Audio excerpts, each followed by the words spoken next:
Fala, meu amigo, fala, minha amiga, tô de volta, professor Felipe Fazolino na área, e tu já deve estar percebendo que o plano de história tá no ar para falar desses dois caras aqui. Só que essa aula sobre Estados Unidos e Guerra Fria, já até dei a pista, essa aula sobre Estados Unidos e União Soviética vai falar sobre dois assuntos bem específicos da Guerra Fria.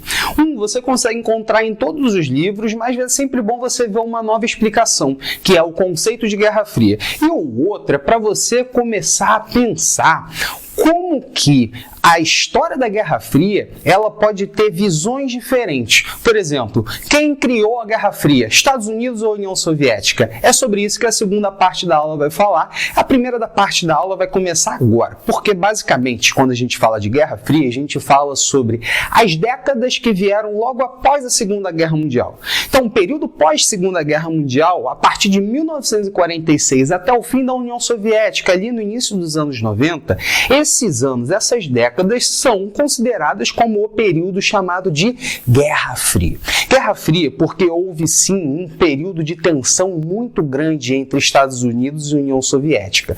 Com aquela ameaça de uma nova guerra e agora uma guerra nuclear com capacidade de destruição total, essas ameaças de conflitos entre esses dois países acabou criando muita repercussão ao redor do mundo a partir de diferentes casos. Quando a gente vai falar de Guerra da Coreia, quando a gente vai falar de Revolução Chinesa, quando a gente vai falar de crise dos mísseis e vários outros eventos, vinha à tona novamente a grande disputa ideológica, a grande guerra entre capitalismo e socialismo.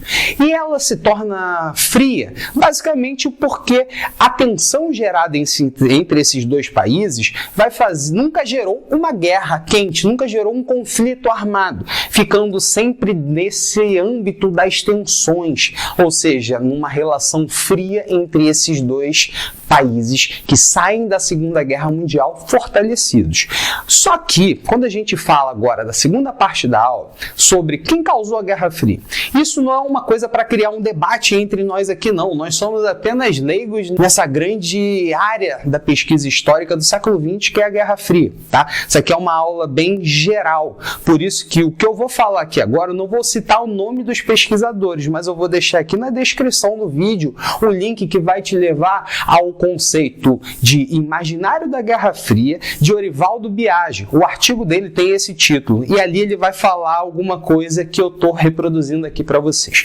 Primeiro, alguns pesquisadores conservadores, do lado capitalista, começam a afirmar que a União Soviética é a causadora da Guerra Fria, porque era ela que tinha a intenção de fazer a expansão comunista a partir das revoluções contínuas, primeiro na Europa e posteriormente ao redor do mundo.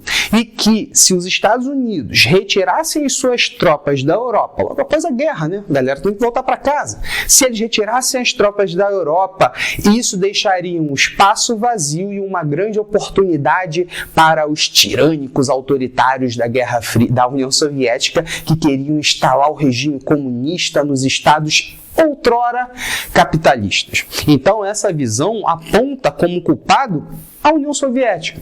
Só que, em contrapartida a esse argumento, há o argumento de que esses dois países saíram da Guerra Mundial em situações diferentes. Enquanto os Estados Unidos saem extremamente fortalecido, com a indústria produzindo lá no alto, com a arrecadação por causa da indústria e do consumo lá no alto.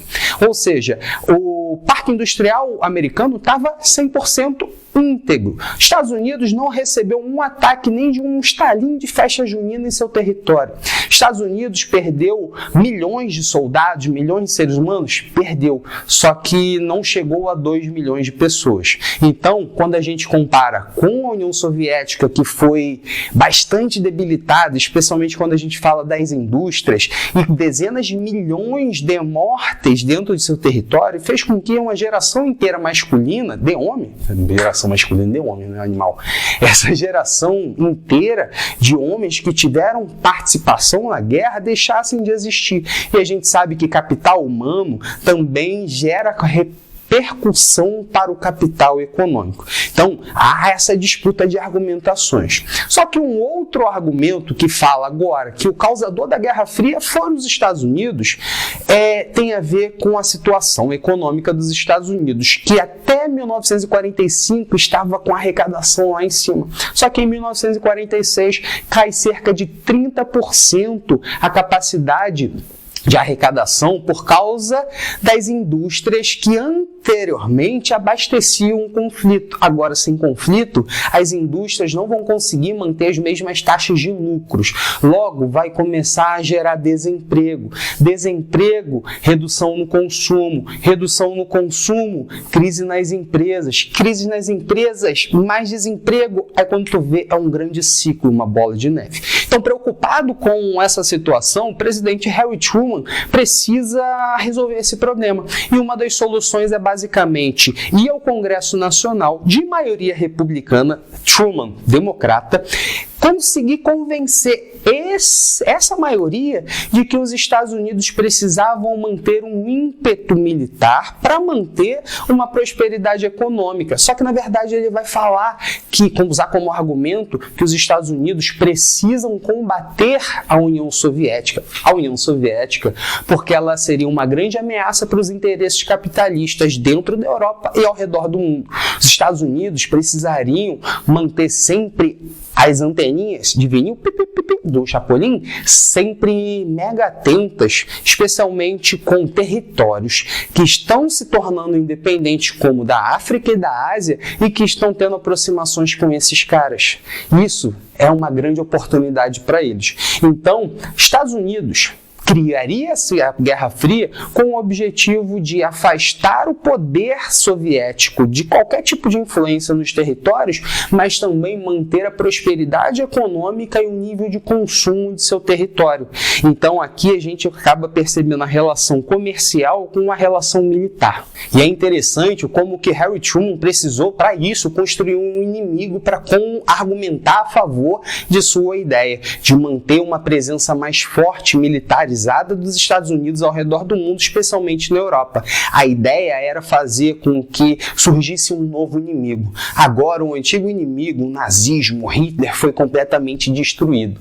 Mas surge, atrás de uma cortina de ferro, após a Segunda Guerra Mundial, um novo inimigo, que é o perigo comunista. Essa era a retórica utilizada dentro dos Estados Unidos e gerou consequências drásticas, inclusive dentro do próprio país, com o famoso macartismo, que não é assunto dessa aula, mas é um assunto para você pesquisar, porque essa aula já acabou. Pesquisa sobre o macartismo, pesquisa também sobre nazismo, tem aula sobre isso aqui, dá uma olhada na lista de aulas do plano de história e vê qual é aquela que vai cair na tua próxima prova.